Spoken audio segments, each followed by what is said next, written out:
Hello friend, famous TV serial तेरी मेरी डोरियों के आगे आने वाले एपिसोड में अब आप देखेंगे कि सिमरन और साहिबा ने मिलके मिटाई इंदर और मनवीर के बीच की दूरियां। तो वहीं इंदर को हुआ अपनी गलती पर बड़ा पछतावा और मनवीर से मांगी हाथ जोड़ के माफ़ी और साथ के साथ मनवीर को दिल से दिया अपनी पत्नी होने का हक। जी हाँ दोस्तों, अब शो के अपकमिंग ट्रैक में अब आप देखेंगे कि जहां इंदर साहिबा के पास जाके उसे अपने पास्ट की सारी सच्चाई बता देगा, तो वहीं इंदर का सच जानकर साहिबा के पैरों तले ज़मीन खिसक जाएगी और वो काफ़ी ज़्यादा कंफ्यूज्ड हो जाएगी कि वो अब करे तो क्या करे, ये सच्चाई अंगद को बताए या नहीं। अब शो के अपकमिंग ट्रैक में अब आप देखेंगे कि जहां अंगद साहिबा के सामने ये कहता हुआ नजर आएगा कि मैं तो कभी भी अपने मम्मी पापा के बीच सोया ही नहीं, शायद मेरे मम्मी पापा का रिलेशन बाकी बच्चों के मम्मी पापा के रिलेशन जैसे नहीं रहा है।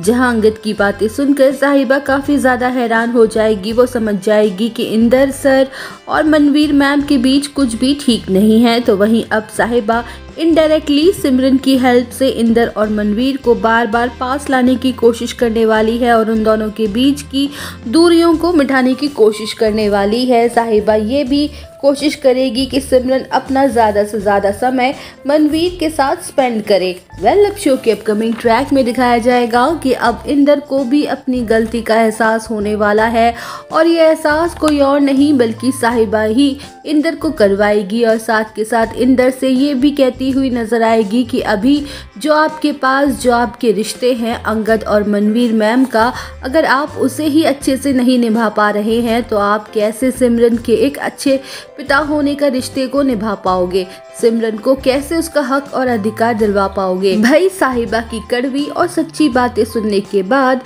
इंदर भी अपने पूरे दिल से कोशिश करने वाला है अपने और मनवीर के रिश्ते को सुधारने की, सालों से पड़ी दरार को भरने की। जहां फाइनली इंदर देने वाला है पूरे परिवार के सामने मनवीर को अपनी पत्नी होने का दर्जा और मनवीर के सामने हाथ जोड़ के मांगने वाला है अपने किए के लिए माफ़ी। अब शो की कहानी में ये देखना इंटरेस्टिंग होगा कि क्या इंदर वाकई में सुधार पाएगा अपने और मनवीर के रिश्ते को और क्या मनवीर कर देगी इंदर को माफ़, ये देखना होगा।